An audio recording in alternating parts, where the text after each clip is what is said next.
Welcome back to the channel. It's been a while. I've kind of been gone for a minute because, well, all the snow's gone. As you can see, it's damn near spring out. So, with that being said, the channel is about to go back into full tilt. Hopefully I can get this motor back in this car so I can get that car painted. Because I need the front end looking good before grid life. So the plan is clean up the garage a little.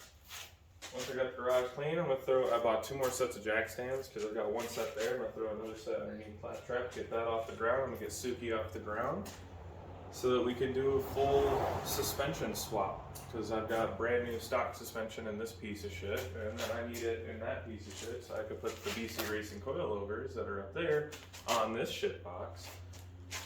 So stay tuned. This can be a fun one. Okay, well, now that I'm back from my outing, went out to go get lunch with a few friends. I got me some new lights for the garage, which I'll show you those real quick. I got those from Harbor Freight, coming in clutch, 10,000 lumen. About to light this thing up, because that light up there, I don't really like it. It's not very efficient on power and everything. So, if you can't tell, the garage is dirty. I'm going to spend some time cleaning it up. And then we're going to put Suki up on those jack stands. And hopefully we'll start working on that motor in the background. Way over there. Kind of blurry. But, yeah, you get the point. Well, me being the idiot that I am, I decided, you know what? I'm going to look up how to jack up my Honda Civic. Just to see what it says in the owner's manual. And I found something out new.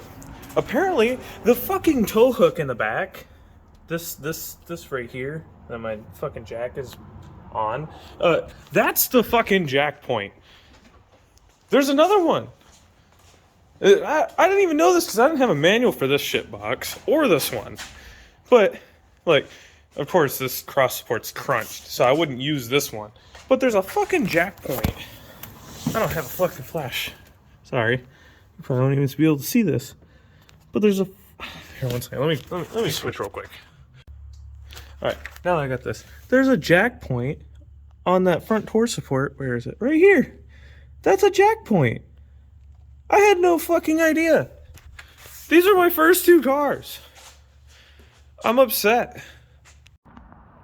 Okay, so I actually got a little bit sidetracked. The lighting is up. I still haven't cleaned the floor at all. Still dirty. But now you can see pretty much everything in the entire garage.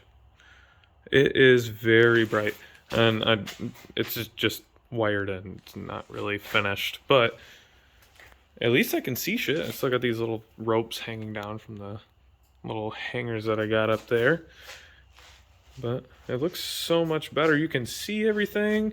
Now I gotta clean the floor so that I can take the transmission off of this and mount it on there, so then I can work on it over here with that table and still have enough room to park the Z in the garage. So that's the next plan, just cleaning. Well, I think I can finally say that I'm done cleaning. I had to sweep this whole fucking floor, but I got everything done. It's set up, it's ready for tomorrow. I can start working on it. I'm gonna make sure to leave these cones here so I'm back into everything. But engine and transmission are here. We'll do this simple tear down, pull the transmission off, get it on the engine stand. I gotta clean that table off still, but I'm done for tonight. It's late. It's like 10. For me, that's late. But all that space is opened up, so as soon as this is done being rebuilt, if we pull out the stand, transmission can go on, and it can go back in the car. But stay tuned. Okay, so good morning. It's the next day. I decided I was going to come in here early, clean up this entire table, and then start working on pulling the tires off of this car. After I got it all jacked up, everything's off of there. Cleaned off my entire spot, so now I have somewhere to work and put the engine parts on while I'm working on them. So all the tools that I think I may or may not end up needing. I moved the head down there just so that I can work on that later, because I gotta tap out a screw in there, or a bolt in the head. I broke off one of the valve cover studs in there, so I gotta get that out. And then transmission time. So I got 5 bolts on it. 1, 2, 3, one underneath the starter right there. And then one really, really gunky one in the back that's like right there. You can barely see it. That one is disgusting. Can't even tell that it's a bolt. But we're gonna get started on that. I gotta get this motor off the ground, start taking off these bolts. Okay, so each one of these bolts are 17 millimeter. I just got them cracked loose. Well, they were finger loose. There we go. No? Yeah. Well, either way, they take a 17, cracks them loose.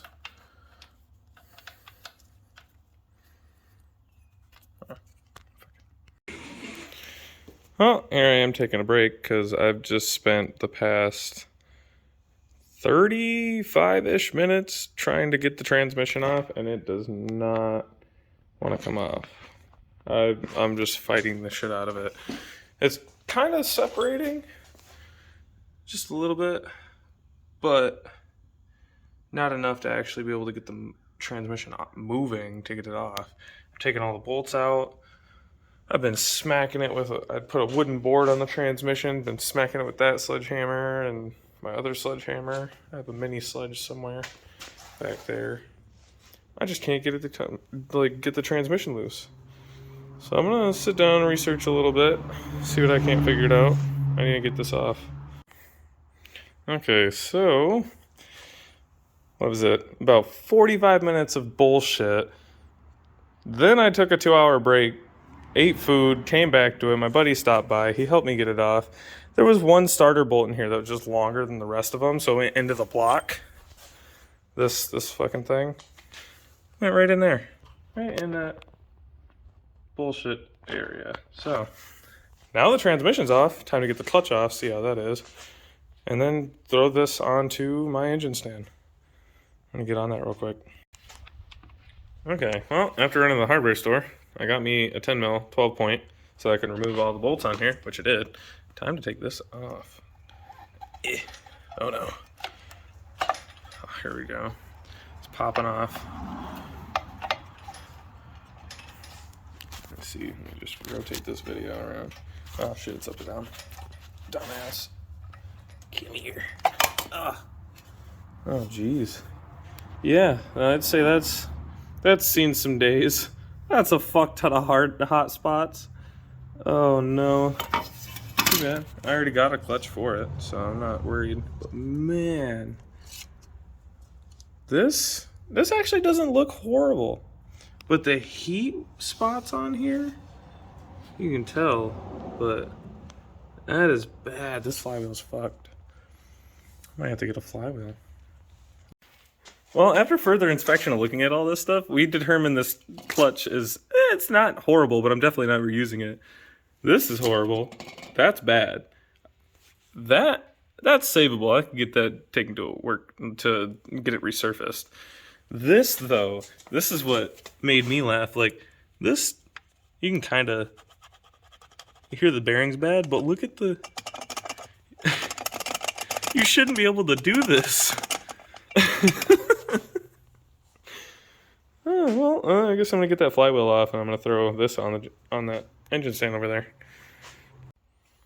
Okay, well, I cleaned up the floor a little bit, picked up all those tools over there, little things on the table, and now I've got the motor in here. We drained out what was left of coolant and oil that was sitting in it, flipped it upside down, and now I can take these rod end caps out.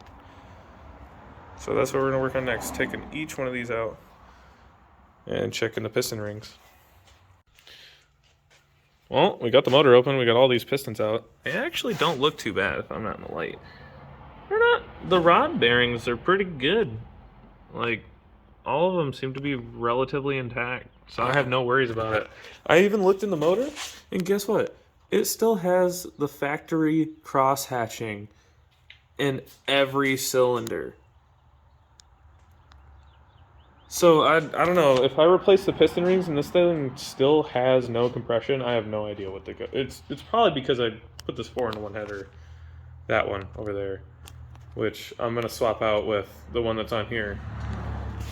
because that still has a catalytic converter and it'll actually sound pretty nice. But everything looks good on the motor. All I'm going to do is pretty much just change out those rod bearings, change out the piston rings, and then call it good. Slap it all back together. Okay, so now that I'm back at it, I'm going to squat down so you guys can get some light. We're looking at these rings and the gaps between them. So I looked up the stock gap sizes, and it says anywhere from 0.15 to 0.1 or 0.30 is within spec. The first ring, which is supposed to be within that spec, it's not. The second ring also is not within its spec. It's over 45. So I definitely lost compression in this first cylinder no matter what. So just to make complete sure, I did check it with everything. Got my little, can't even remember the name of this because my brain's dead. But yeah, 0.5 or 4.5 millimeter. That's the furthest it can be before it's out of spec. And the second ring was completely out of spec. That was loose. So now I know what the culprit is. Time to redo these piston rings. So I got new ones by NPR. This is the second ring. But I'm going to file each one of these down. I'm going to put a first ring at 0.20 millimeter and the second ring at 0.35 millimeter, which is within spec by 10 millimeter. Or 0.1 millimeter, if that makes sense. So it should be over spec no matter what. Engine should run great. Gonna replace my bearings with these King's bearings I got. I did the same ones in the built motor that's over there in the corner. You can see it over there. That's got King Racing bearings. So I thought I'd go with King Racing bearings again. I also had main bearings, but the crank looks fine. So I'm assuming the main bearings are fine. I'm not gonna mess with the crank. If I don't have to pull it out, I'm not gonna pull it out. So new rod bearings, new piston rings, slap it all back together, and we should have a working motor. Well, off goes my buddy. Back on this again. All of these are actually, what's funny is I put them all in, they're all within spec, so I'm just going to toss them on. So NPR, if you want stock cylinder, like piston rings, you can toss in. NPR's good. It's about 0.2 millimeter for the first ring, and then the second ring is anywhere from 0.3 to 0.45, which is in spec, and then the oiling rings are just fine. So I'm just going to swap them all out, swap out the bearings, toss them all back in with some assembly lube, and we're going to call it good. And hopefully I'll get that done for tonight, and then I think tomorrow I'm going to come in and I got to stop and pick up a drill so I can get this stud that's snapped off right here out. Need to get that out of there so that I can put new hardware in and have a valve cover and mount this up. So that's the plan right now. I'm gonna get knocking out on these piston rings. Well, it was going all well. Piston rings were great. The sizing was great until I tried to put it on my piston. Turns out they're too thick. The oil ring fits great, but the piston rings themselves don't fit on the piston. So that's kind of shitty. I'm gonna have to order some, so I won't be able to finish building the motor this weekend. But I will be able to work on doing the head, getting that ready. And then I can also steal the suspension off the car tomorrow and then swap it into this one. But I think I'm done for tonight. I don't feel like moving forward on anything, and it's starting to get late. It's like almost 7 o'clock, but that's kind of upsetting. Well, I took a gander on my shelf, and see how these pistons are? They're kind of convex, or concaved. Well, I looked at my shelf, and I have these, but I don't want to run these. These are 14-to-1 compression pistons. Forgot I bought these forever ago. But these would be great if they were not 14-to-1 compression. But I also have these. I don't know what these are at the moment. These I think I bought with a rebuild kit forever ago when I built the first motor. So these might be good. Ooh, actually I have the piston rings. I might be able to use these ones. It might be within stock sizing. They look kind of thin, but I don't know. Oh, P2P. Huh, are these stock replacements? Are these knockoff ones? They're definitely knockoff ones. I don't think they would work. It almost looks like this. I don't quite like these. They also don't come with new. I don't know. Here, let me see. Found these. You know what? Let me see if these will fit. Let's see. Looks like we're back. Looks like we're back in business. These actually fit. I might be able to use these. So, well, I'm gonna take measurements of these and keep moving. I am gonna use the oiling ring though from the NPR box. I like this oiling ring a lot better. So we're gonna stick with that and use these piston rings that I found in this box, which may or may not be better, but I mean, hey, if they get me through and get me a motor that runs, then I'll be good with it. All right, let's get cracking. Well, the plan I thought was gonna work ended up not working. Those piston rings I found in this box behind me, well, they're a little oversized. So right now I'm working with, that would be about a 35 thousandths or 35 or 0.35 millimeter gap on each one of these, which is way over spec. I'm gonna do a little more research, see what piston rings I can find, see if I can't get them shipped out here as soon as possible. But I can't do anything anymore with this because that was the whole point of tearing it down, was taking those piston rings and swapping them out. So that's the plan. Just gonna let this all sit here just for now. Clean it up real quick, park my car in the garage, call it a night.